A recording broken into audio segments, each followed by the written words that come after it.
Hello everyone, good morning. मैं देवव्रत और आज बेटा हम आपको बीएससी फर्स्ट ईयर केमिस्ट्री का अपना 64वां लेक्चर पढ़ाने जा रहे हैं। आज का बच्चा हमारा टॉपिक होगा bond fission. Bond fission, bond fission.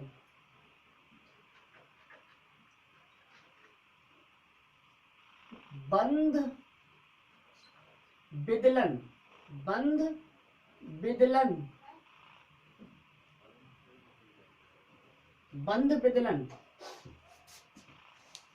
यदि अगर बेटा हम बात करें कोवलेंट बॉन्ड की, एक कोवलेंट बॉन्ड की बात करें तो एक कोवलेंट बॉन्ड दो प्रकार से टूटता है, दो प्रकार से उसमें क्लीवेज होता है, दो प्रकार से उस बॉन्ड का फिजन होता है। ठीक है, एक तो इस तरह से देखिए आप, एक तो ये मेथड है बेटा,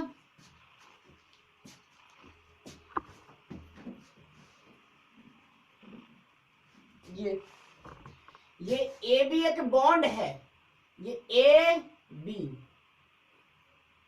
एक कोवलेंट बॉन्ड है,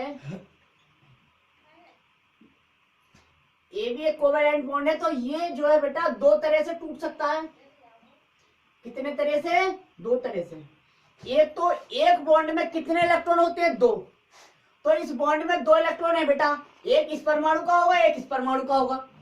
अब यदि ये बॉन्ड टूटे, ये बॉन्ड टूटे तो इस तरह से टूट जाए बेटा कि साझे के दोनों इलेक्ट्रॉन दोनों परमाणुओं पर बराबर बराबर रूप से वितरित हो, डिस्ट्रीब्यूट हो जाए। मतलब एक इस बॉन्ड का इलेक्ट्रॉन ये ले जाए और एक इस बॉन्ड का इलेक्ट्रॉन ये ले जाए, यानी कि दोनों का बराबर बराबर रूप से क्या हो जाए? वितरित हो जाए। इसे कहते हैं हम सममित रूप से, सिमेट्रिकल डिस्ट्रीब्यूशन हो जाए इलेक्ट्रॉनों का।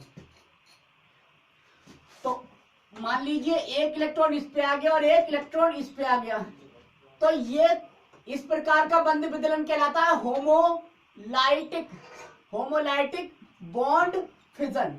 ये फिजन कहलाता है होमोलाइटिक बॉन्ड फिजन, यानी कि समबंध विदलन। संबंध विदलन हो सकता है बेटा ये बॉन्ड, हो सकता है बेटा ये बॉन्ड कैसे टूटे? ये बॉन्ड ऐसे टूटे कि साझे के दोनों इलेक्ट्रॉन कोई एक ही परमाणु लेकर चला जाए, कोई एक ही परमाणु लेकर चला जाए। समझ रहे हैं आप? हो सकता है ये ले जाए, हो सकता है ये ले जाए। मान लीजिए कि एक बार साझे के दोनों इलेक्ट्रॉन, इस बॉन्ड के साझे के दोनों इलेक्ट्रॉन ये लेकर चला गया, ये जो टूटा तो साझे के दोनों इलेक्ट्रॉन इस वाले एटम पर ही हमने वितरित करा दी। तो क्या होगा? जिस परमाणु, जो परमाणु इलेक्ट्रॉन लेकर जाता है उस पर नेगेटिव चार्ज, उस पर नेगेटिव चार्ज, और जिससे बेटा इलेक्ट्रॉन जाते हैं उस पर पॉजिटिव चार्ज। ठीक, ये हो सकता है। इसमें केस ऐसा भी हो सकता था, यहां पर बेटा केस ऐसा भी हो सकता था, हो सकता है दोनों इलेक्ट्रॉनों को ए लेके चला जाए तो ए पर नेगेटिव चार्ज और बी पर पॉजिटिव चार्ज। ठीक है, तो इस तरह का बॉन्ड फिजन कहलाता है बेटा heterolytic bond fission, heterolytic bond fission. Okay, ये कहलाता है विषम बंध विदलन। तो बेटा संबंध विदलन में जो ये स्पीसीज बनी, उन्हें हम कहते हैं फ्री रेडिकल, उन्हें हम कहते हैं फ्री रेडिकल। और बेटा विषम बंध विदलन यानी कि हेट्रोलाइटिक बॉन्ड फिजन में जो स्पीसीज बनती हैं उन्हें हम carbon cation, carbon cation, carbon cation और कार्बन एनायन कहते हैं। ठीक है,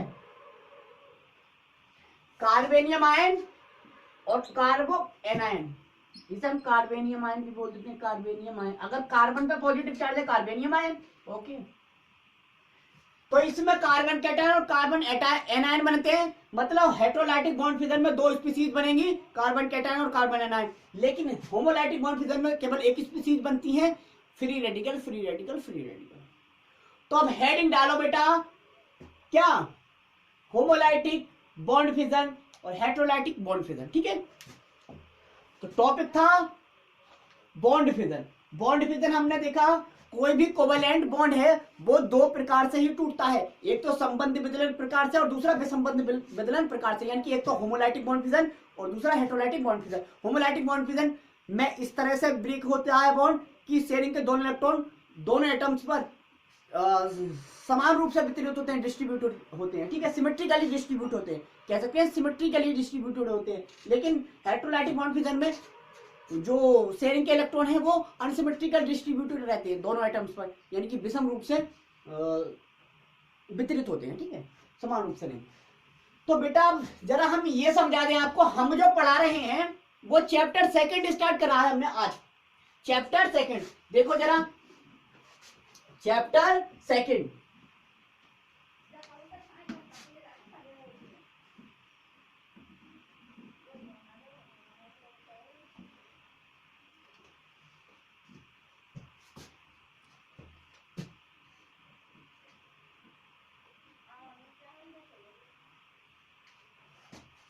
चैप्टर दूसरा है, यूनिट फर्स्ट चल रही है अपनी बेटा, यूनिट फर्स्ट चैप्टर दूसरा, यूनिट फर्स्ट का चैप्टर दूसरा, चैप्टर का नाम है mechanism of organic reactions, mechanism of organic reactions,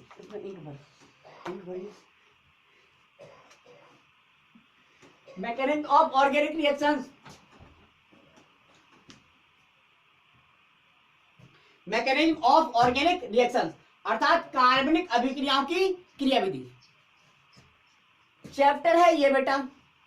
तो इस चैप्टर में हमने स्टार्ट कर दिया बॉन्ड फिजन, लेकिन चैप्टर का नाम क्या है, सबसे पहले नाम बता देता हूं, मैकेनिज्म ऑफ ऑर्गेनिक रिएक्शन, यानी कि कार्बनिक अभिक्रियाओं की क्रियाविधि।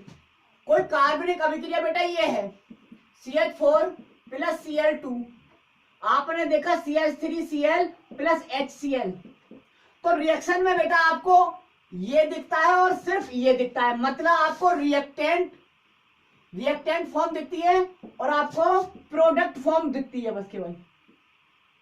क्या बीच की स्टेट आपको कभी दिखती नहीं। तो बेटा ये कैसे हुआ होगा, ये कैसे बना,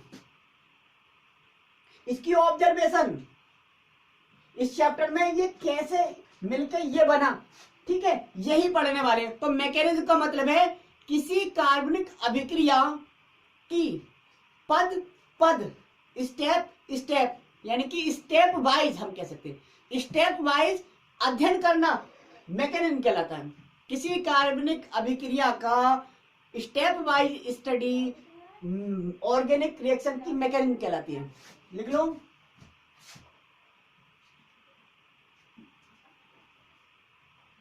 किसी ऑर्गेनिक रिएक्शन की स्टेप वाइज स्टडी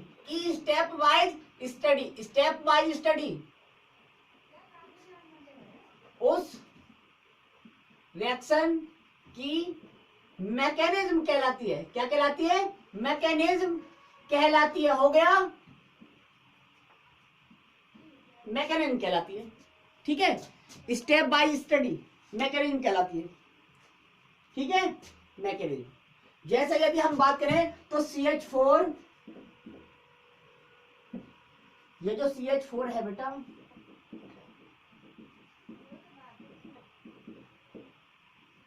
ये लाइट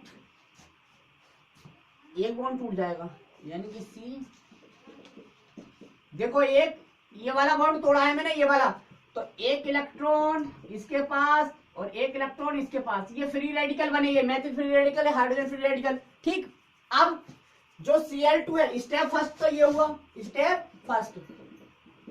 स्टेप सेकंड में क्या होगा, स्टेप सेकंड जो Cl है ना, Cl2, तो Cl है, तो ये बॉन्ड भी टूटेगा प्रकाश की उपस्थिति में, Cl और Cl। अब देखिए ये आपस में एक ये इसके साथ बॉन्ड बना लेगा और एक ये इसके साथ, तो CH3Cl और HCl, यही तो बना था। तो ये कई स्टेप में रिएक्शन हो रही है, तो हम स्टेप जो अध्ययन करते हैं उस रिएक्शन का, वो कहलाता मैकेनिज्म ऑफ ऑर्गेनिक रिएक्शन, ठीक है। अब हम आते हैं अपने टॉपिक पे।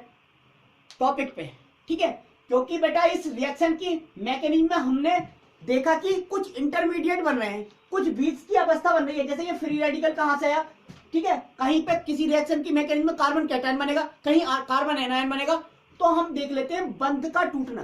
क्योंकि कोई ऑर्गेनिक रिएक्शन कब होती है, जब ओल्ड बॉन्ड टूटते हैं और न्यू बॉन्ड फॉर्म होते हैं, यानी कि पुराने बंध टूटते हैं और नए बंध बनते हैं, तब एक रिएक्शन होती है। तो इसलिए हमें ये जानना बहुत जरूरी है कि बॉन्ड टूटते ही कैसे। तो बॉन्ड बेटा कोई कोवैलेंट बॉन्ड जो टूटता है वो दो प्रकार से टूट सकता है, एक तो संबंध विदलन प्रकार से, दूसरा विसंबंध विदलन प्रकार से, ठीक है। तो हेडिंग डाल दीजिए बॉन्ड फिजन। बॉन्ड फिजन मैंने आपको जब भी स्टार्ट करवा दिया था।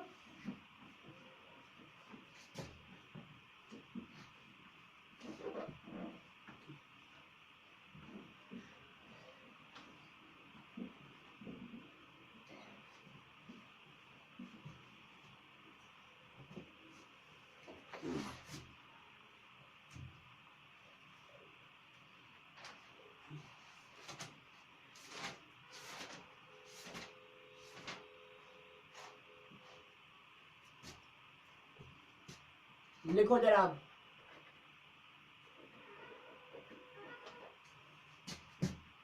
बंध विदलन, हिंदी में बंध विदलन या बंध विखंडन, कोई भी कोवैलेंट बॉन्ड निम्न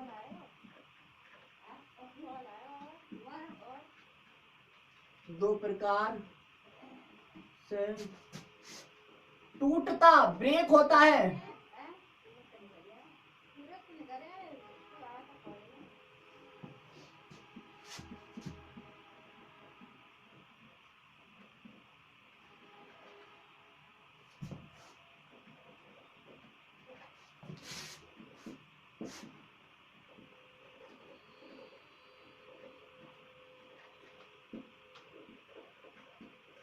number 1 homolytic bond fission, number 2 heterolytic bond fission. Homolytic bond fission में लिख लेते हैं बेटा, इस प्रकार के बॉन्ड फिजन, इस प्रकार के बॉन्ड फिजन में, इस प्रकार के बॉन्ड फिजन में बॉन्ड इस प्रकार टूटता है, बॉन्ड इस प्रकार टूटता यानी कि ब्रेक होता है, टूटता है कि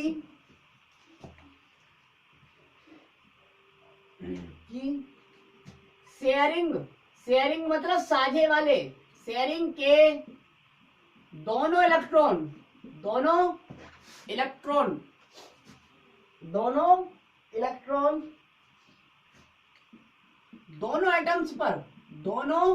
एटम्स, दोनों परमाणुओं पर जिनके बीच वो कोवैलेंट बॉन्ड बना हुआ है, दोनों एटम्स पर समान रूप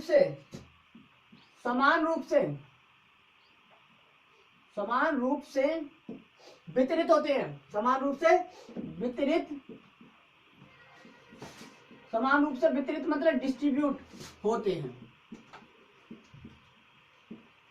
हमने बोला है बेटा इस प्रकार के बंध फिजन में, बॉन्ड फिजन में, बंध विखंडन में बंध इस प्रकार टूटता है कि शेयरिंग के दोनों इलेक्ट्रॉन दोनों परमाणु का समान रूप से वितरित होते हैं, ठीक है, समान रूप से वितरित होते हैं। इसलिए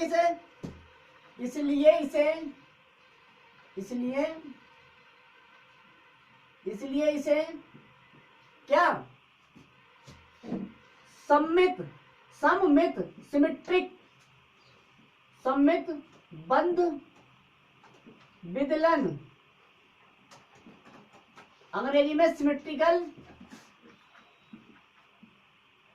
अंग्रेजी में क्या, सिमेट्रिकल बॉन्ड फिजन या सिमेट्रिक बॉन्ड फिजन भी कहते हैं, ठीक है। अब हम यहां से डेफिनेशन बना सकते हैं बेटा, क्या,